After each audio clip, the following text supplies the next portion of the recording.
Bonsoir, monsieur Leclerc. J'ai écouté une de votre vidéo dans cette semaine-là pour nous avertir qu'il y aura des personnes qui vont demander à avoir notre pièce d'identité, passeport ou bien celle de naissance et autres. Donc, hier, la scène s'est produite hier et je suis allé voir un ami. Et arrivé là-bas, il m'a demandé si j'avais ma carte d'électeur. J'ai dit oui. Il a posé la question, j'ai dit mais pourquoi? Il m'a fait savoir qu'il y a une autre personne qui est ici en France et qui demandait à ses connaissances de ramener les cartes d'électeurs, qu'il voulait être le responsable du RHDP ici en France. Donc en même temps, je me suis rappelé que j'ai écouté cette semaine-là une émission de Éclaireur qui disait de faire attention qu'il pouvait avoir ces personnes-là qui vont demander ces gens de trucs, passeport ou pièce d'identité ou bien laisser de naissance. Donc, que de faire très attention. En même temps, je me suis rappelé et je lui ai fait rappeler ça directement que de faire attention de ne pas ramener sa carte d'électeur. Mais c'est trouvé qu'il avait déjà envoyé tout. Et puis la personne qui lui avait dit ça aussi, voilà. Donc, directement, il a appelé la personne qui lui avait parlé de ça. Et directement, lui aussi, à son tour aussi, il a averti toutes les personnes qu'il connaissait. Et puis, donc, ils ont tout effacé directement par rapport à la WhatsApp. Parce que c'est par WhatsApp qu'ils ont envoyé la photocopie de les cartes d'électeurs. En même temps, je lui ai montré la séquence que Éclaireur a mis directement sur sa page et j'ai cherché et je l'ai fait partager ça aussi. Il a aussi envoyé ça aussi à cette personne aussi avec qui il avait parlé de ça. Donc voilà, donc c'était pour faire ce témoignage là, pour dire que c'est vrai ce que Leclerc avait dit. Donc c'était ça ma participation. Ok, merci bien, que Dieu nous aide. Merci et bonne soirée. Et donc, mesdames et messieurs, effectivement, dans cette semaine, on a parlé de cela. Et c'est la même personne. DB. Il a une entreprise en Côte d'Ivoire, comme je vous le disais. Il dit à ses employés, voilà, envoyez vos documents parce que nous en avons besoin pour faire un sondage. Ça, à travers son entreprise en Côte d'Ivoire, c'est ce qu'il dit aux gens. On fait un sondage pour voir si le président Ouattara va gagner les élections. Hier, ce monsieur que vous venez d'entendre m'a appelé. Et quand il m'a appelé, moi j'avais donné les initiales du monsieur. Mais lui, il m'a donné le nom du monsieur. Je dis oui, c'est la même personne. Il dit, ah, je suis allé chez un ami. La même personne là dit aux gens d'envoyer leurs documents, leurs cartes d'électeur, que lui, il veut créer une base RHDP. Mes chers parents, les réunions qu'on tient à Paris là, les instructions qui ont été données pour créer les bases à Paris là, ceux qui ont participé à ces réunions là, Mère Blanc est là, Adama Kone est là, tous les élèves de la classe de Paris sont là. Ils peuvent vous donner tous les détails venus directement de la bouche de Ouattara Draman. Ce que chacun doit faire là, les instructions qui ont été données là, tout est bien clair. Et tous ceux avec qui ils doivent travailler là, tout a été bien clarifié. Et tous ceux qui ont participé à ces réunions là, ils ont toutes les instructions. S'ils veulent, ils peuvent venir prendre la parole. Si cette personne qui dit qu'elle veut créer une base était à la réunion, elle n'y était pas.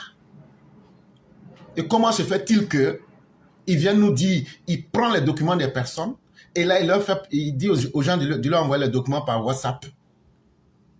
Et donc vous voyez que la volonté de cet individu est manifeste. La volonté de cet individu n'est pas du tout claire.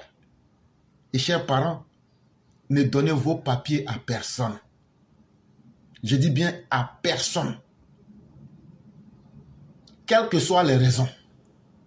Sinon là, c'est le travail de l'opposition qu'ils sont en train de faire. Ils vont prendre vos papiers là, aller transformer des informations dessus. Et demain là, dire que vous êtes des étrangers, mais des fraudeurs. Et ce ne sont pas des gens en qui vous n'avez pas confiance qui vous trompent. C'est des gens en qui tu places ta confiance qui te trompent. Donc, ne soyez pas victime de la tromperie de ces individus-là. Et quand ce monsieur, on a fini de parler, je lui ai dit, refais un vocal, ne mets pas forcément le nom de l'individu là-dedans, puisque lui-même, il se connaît et tout le monde le connaît. Mais on veut voir jusqu'où il va aller. Et au fur et à mesure qu'il va être dans ses agissements, si l'individu continue à persister, parce qu'on parle, il y a des gens qui le connaissent, qui l'avertissent. Si ce qu'on dit est faux là, il peut poser plainte contre nous, ou bien même il peut prendre sa vidéo par personne interposée pour dire voilà ce que je fais. Si c'est quelque chose qui n'est pas mauvaise là, tu sors pour expliquer clairement aux gens ce que je fais n'est pas mauvais. Voilà pourquoi je le fais. Et comme ça, tout le monde va comprendre. Mais l'individu est en train de persister, ça veut dire qu'il cache quelque chose. Faites beaucoup attention.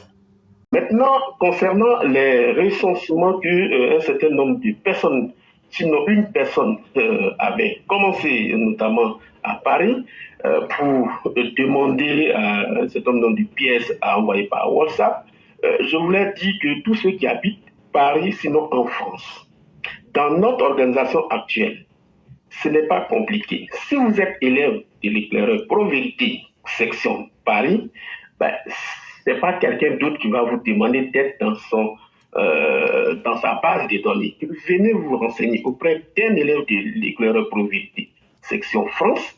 Donc vous avez Madame Blanc, vous avez le cyclone, moi-même, Madame Akone, ou bien le cyclone Demandé. Maintenant, si vous n'êtes ni dans une association de village, ni de région, ou bien même dans notre classe, il est temps que vous pouvez nous approcher et en ce moment, on fait votre inscription et donc vous allez être dans notre base de données de Paris. Donc, on n'a pas compliqué la tâche. Soit vous êtes dans une association de village, ou bien même de sous-préfecture ou de région, et en ce moment, vous vous approchez de ces représentants de ces associations qui vont vous enrôler dans leur comité de base qui sera beaucoup plus facile à constituer. En dehors de cela, je ne vois pas l'opportunité et personne n'a été mandaté spécialement pour faire ce boulot. Donc, à ce jour, nous, élèves éclaireurs Pro-Vérité, nous sommes en train de remplir les fiches et nous tenons notre réunion demain. On a une réunion tous les mois, donc demain, ça sera la réunion. Si vous pouvez rentrer en contact avec mes plans, ou bien même quelqu'un d'autre de l'éclaireur Pro-Vérité, ou mieux appeler directement l'éclaireur Pro-Vérité, il vous dira comment nous joindre. Sinon, nous avons notre plateforme et on ne peut pas inscrire comme ça sans qu'on ne vous connaisse. Donc, c'est un peu ce que je voulais dire, monsieur l'éclaireur, vu que la liste, elle est longue.